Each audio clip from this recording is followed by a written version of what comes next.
Great buildings are constructed of stone, concrete, brick, steel, and other materials in addition to wood. The woodworker plays a very important part in their construction, however.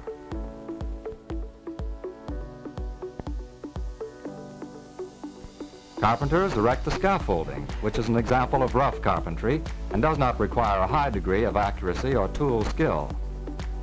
Building forms for concrete work is also rough carpentry, for when foundation walls are to be of solid concrete, forms are necessary to provide reasonably smooth surfaces.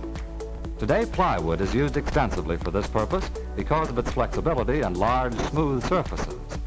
The plywood is prepared at the mill by putting together several thin sheets of wood in the dimensions needed. This has limited the carpenter's work in building forms out of lumber, although more work has been created for workers in plywood mills.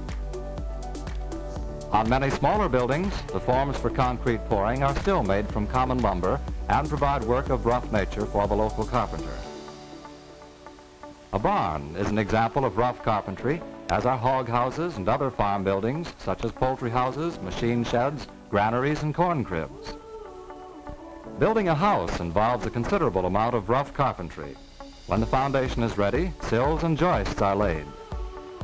And where extra strength is needed, diagonal braces called bridging are nailed between the joists. This is rough work, as no attempt is made to get the angle of cut exactly right.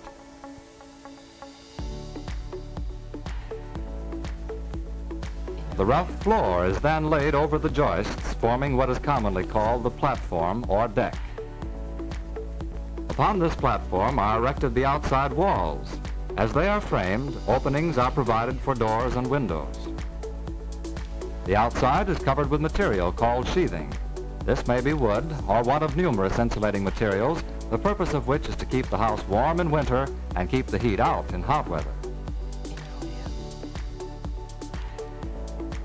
As the outside finish is applied, the door and window frames are set. The inside walls, which form the partitions, are erected. Carpenters on a framing job work as closely as possible to exact dimensions. While studding and joists are sawed to fairly exact dimensions, the variation in length may be as much as 1/4 inch without creating any serious difficulty. When the walls are ready, the roof structure is framed. This consists of rafters and sheathing, and although classified as rough carpentry, it involves careful measuring and cutting to get a reasonably accurate fit. When the roof covering is completed, the inside work may progress regardless of weather.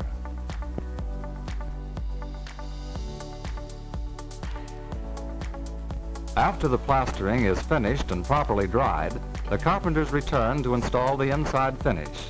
This requires very careful, accurate work in order that all parts will fit exactly. Certain fixtures, such as stairs and cabinets, are usually built at the mill, but their installation on the job requires skill and judgment. The carpenters lay the floor, usually of hardwood, over the rough flooring. Doors are made to fit exactly before they are hung. Usually they have been made by machine and assembled at a woodworking mill.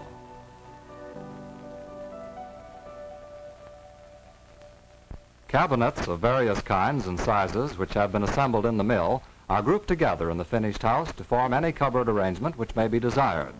In former days, such cabinets were entirely built by the carpenters on the job. Today, the field of cabinet making has been reduced greatly by the substitution of other materials for wood and the use of specialized machines in woodworking mills.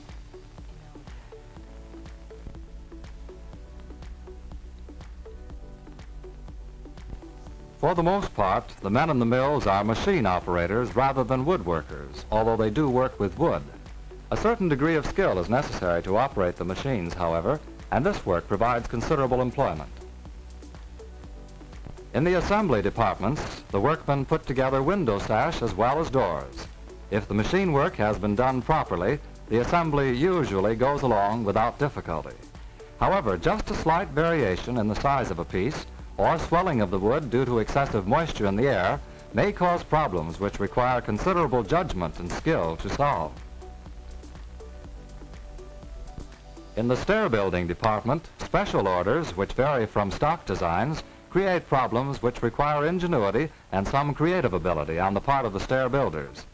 Consequently, this is a very high type of work, and only woodworkers with great skill and long experience are entrusted with it.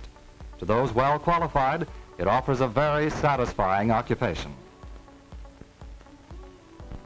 In the woodworking field, there are jobs for workers of all degrees of skill. If you prove your ability to take on extra responsibility, you may become a foreman or an inspector.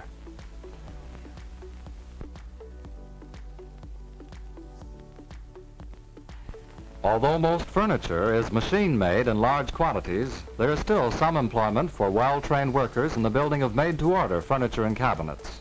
Cabinet shops usually are small in size, for quality of product rather than quantity is the first consideration. These craftsmen are generally older and highly skilled men who learn their trade through apprenticeship. This is still probably the best way to get started and become successful in this trade. The shop work you take in school will also help. Fine veneers are used in much of the furniture made in these shops. In the mill, the veneer is sliced from logs in thin sheets by great knives and then cut into sections of convenient size. In the furniture shop, the veneer is glued to the groundwork or core of solid wood. The veneer is placed in a press where the glue sets and the layers become fastened solidly together. Effects of great beauty are obtained by using veneers, and this work calls for skill and true artistry in selecting and combining various woods and veneers. Craftsmen such as these are able to perform many different operations in the shops, even to finishing the furniture with stain and varnish. Fine furniture making is a fascinating field, but one which is somewhat limited because the higher cost of skilled handwork reduces the market for such articles.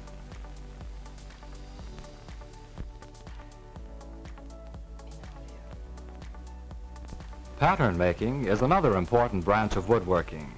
This wooden pattern of a flywheel, for example, is necessary in forming a hollow mold in sand into which molten metal is poured to form this metal casting. Later, the casting is machined and finished, ready for use. In the pattern shop, the maker of wooden patterns works from a drawing or blueprint which has been supplied him. He uses various woodworking machines and hand tools. His work must be extremely accurate, and it is complicated by the fact that the pattern usually is made in 2 or more pieces so that it can be removed from the sand molds. When the pattern is finished, the inside corners are rounded by means of fillets.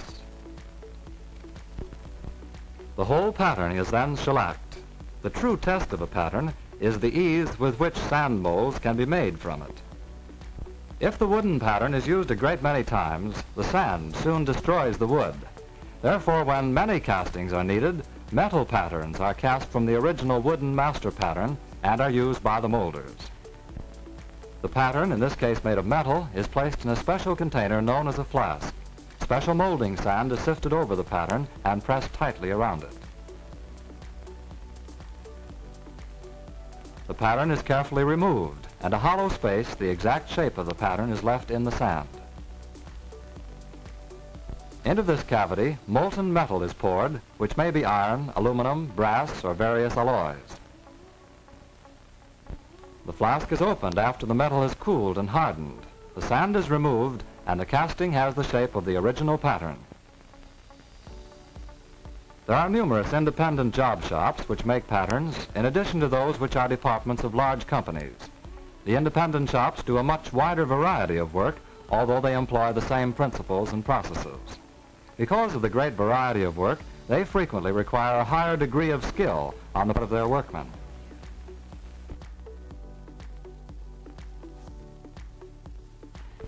The majority of contractors have come up through the carpentry field, and owners of mills, cabinet shops, and pattern shops are usually masters of their trades. So there is the possibility of a business of your own.